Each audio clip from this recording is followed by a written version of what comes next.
IPL से बड़ा business कोई नहीं है।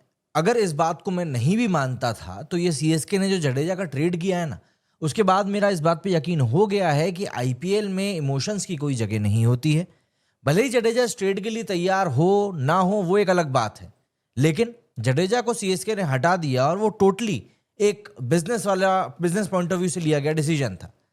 नमस्कार दोस्तों, आईपीएल दुनिया का सबसे बड़ा ट्रेड ट्विस्ट सामने आ चुका है। सीएसके ने अपने सुपरस्टार अपने सर जडेजा को छोड़ दिया है और राजस्थान रॉयल से संजू सैमसन उनको बाहर निकाल दिया गया है। फैंस ऑब्वियस सी बात है शॉक में है, social media full on fire mode पर है।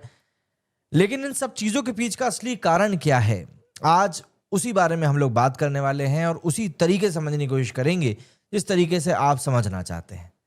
दोस्तों, 11 सीजन तक रविंद्र जडेजा सीएसके के बैकबोन रहे। बैटिंग, बॉलिंग, फील्डिंग तीनों डिपार्टमेंट्स में मैच विनर एंड ऑब्वियस सी बात है कोर थिंक टैंक का ग्रुप भी थे। 2018 का फाइनल आप लोग याद कीजिए, 2023 का क्वालिफायर याद कीजिए। सीएसके की 5 ट्रॉफीज में जडेजा का रोल किसी से कम नहीं था, लेकिन उसके बावजूद भी सीएसके ने जडेजा को राजस्थान रॉयल्स को ट्रेड कर दिया। सवाल तो उठेगा ही कि भैया क्यों। तो इसका जवाब जब मैं आपको दूंगा तब आपको समझ में आएगा कि भैया यहां पर आखिर पूरा माजरा क्या है, और मेरी बात सुनकर आपको भी समझ में आ जाएगा कि आखिर क्यों मैं कह रहा हूं कि आईपीएल बिल्कुल भी इमोशन से नहीं चलता है। दोस्तों, आप इस बात को समझिए कि टीम को एक टॉप ऑर्डर इंडियन बैट्समैन की सख्त जरूरत थी। सीएसके की अगर मैं बात करूं, ऑक्शन में अच्छा इंडियन टॉप ऑर्डर बैट्समैन नहीं मिलने वाला है। ये बात एक तरीके समझ में आ रही है, क्योंकि जितनी भी टीमें हैं वो सब अपना फिक्स करके बैठी हुई हैं। अगर सीएसके को अगले 5 साल के लिए स्टेबल बनना है तो उनको अभी एक्शन लेना था, और ये बात सच भी है।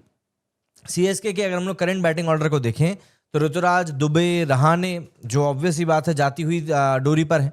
सीएसके का करंट बैटिंग ऑर्डर जो है, जिसमें ऋतुराज आता है, दुबे आता है, कॉनवे आता है जो कंसिस्टेंटली इंजर्ड रहता है, ये टीम को ना एक कोर नहीं दे पा रहे हैं। टीम को एक ऐसे इंडियन एस्टैब्लिश्ड डिपेंडेबल बैट्समैन की जरूरत है जो मौके पर टीम के साथ खड़ा रह सके। अब इस बात को आप समझिए कि जडेजा की अगर हम लोग बात करें तो वो एक तरीके से वर्कलोड से कहीं ना कहीं थोड़े से परेशान हैं। वाइट बॉल करियर के लास्ट फेज में भी हैं एंड जडेजा खुद एक तरीके से थोड़ा सा रिलीज चाहते हैं।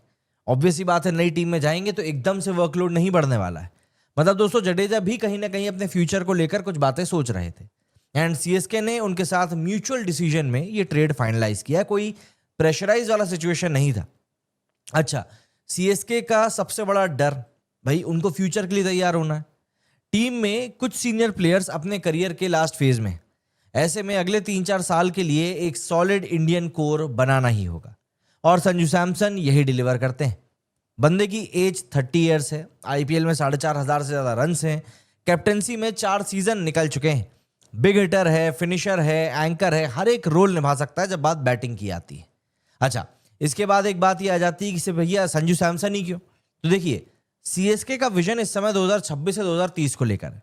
ये बात आप हमेशा याद रखना कि आईपीएल में विकेटकीपर बैट्समैन किसी गोल्ड माइन से कम नहीं होता है, और सीएसके को धोनी के बाद एक नेचुरल सक्सेसर ढूंढना ही था। पहले एक तरीके से कह सकते हैं कि बेन स्टोक्स में इन लोगों ने जाने की कोशिश करी, बट इंग्लिशमैन इतने ज्यादा भरोसेमंद है नहीं। तो क्या संजू में वो सक्सेसर है? तो देखिए, जवाब हाँ है। कारण फिनिशर का एक्सपीरियंस है, राजस्थान में 7 साल से वो फिनिशर के रोल में है। लीडरशिप क्वालिटी है, आरआर को फाइनल तक लेकर गए हैं। एक्सप्लोसिव टॉप ऑर्डर बैट्समैन है, लॉन्ग टर्म इंडियन प्लेयर है एंड धोनी के अंडर और भी ज्यादा मैच्योरिटी उनके अंदर आ सकती है। सीएसके का फ्यूचर रोड मैप क्लियर है। Sanju can be the next Dhoni model player जो कि wicket keeper plus captain plus anchor का रोल निभा सके। अच्छा, सैम करन का क्या, उस बंदे का क्या मतलब सीन था यहाँ पर? तो देखिए, आपने देखा होगा कि सोशल मीडिया पर ये न्यूज वायरल थी कि ट्रेड फ्लॉप हो रहा है, डील रुक रही है क्योंकि सैम करन ऑब्स्टेकल थे। दरअसल CSK actually didn't prefer trades, लेकिन जब संजू चाहिए था तब आरआर इंसिस्टेड कि Jadeja plus Sam Curran combo ही देना पड़ेगा। फाइनल में सीएसके ने टफ डिसीजन लिया। दोनों players Jadeja and Sam Curran CSK के मैच विनर्स थे, लेकिन फ्यूचर प्लानिंग ने ट्रेड को पुश कर दिया।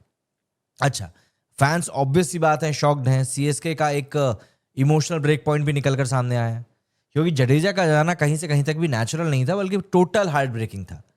फैंस डिसअपॉइंटेड हैं एंड ये बात कहना गलत नहीं है कि सोशल मीडिया इस बात का सबूत दे रहा है, लेकिन टीम की स्ट्रैटेजी के हिसाब से शायद सीएसके के लिए डिसीजन लेना बेहद ज़रूरी हो चुका था। सीएसके की स्टेबिलिटी प्लेयर्स पर नहीं बल्कि सिस्टम पर डिपेंडेंट है, ये बात हमें याद रखनी पड़ेगी। मतलब प्लेयर्स जाएंगे आएंगे और सीएसके वहीं की वहीं बनी रहेगी। अब जडेजा ने इसके ऊपर क्या कहा है? तो जडेजा ने पोलाइटली बोला कि उनका करियर के हिसाब से ये ट्रेड सही हो सकता है और वही म्यूचुअल अंडरस्टैंडिंग से उन्होंने इस बात का फैसला लिया कि जो है ठीक है चलेगा। मतलब दोस्तों कोई ड्रामा नहीं बल्कि एक तरीके से गुड नोट के ऊपर सेपरेशन यहां पर हुआ है। दोस्तों आईपीएल में सिर्फ रन्स, विकेट्स और ट्रॉफीज ही नहीं बल्कि यहां पर कहानियां भी होती हैं, इमोशंस होते हैं जो टैक्टिकल भी हो सकते हैं और काफी शॉकिंग भी हो सकते हैं। सीएसके ने जडेजा को छोड़ा, संजू को लिया और इसे एक बात तो साफ हो चुकी है इससे कि आईपीएल सिर्फ क्रिकेट नहीं बल्कि एक चेस बोर्ड है एंड सीएसके हमेशा 3 मूव्स अहेड की सोच के चलती है।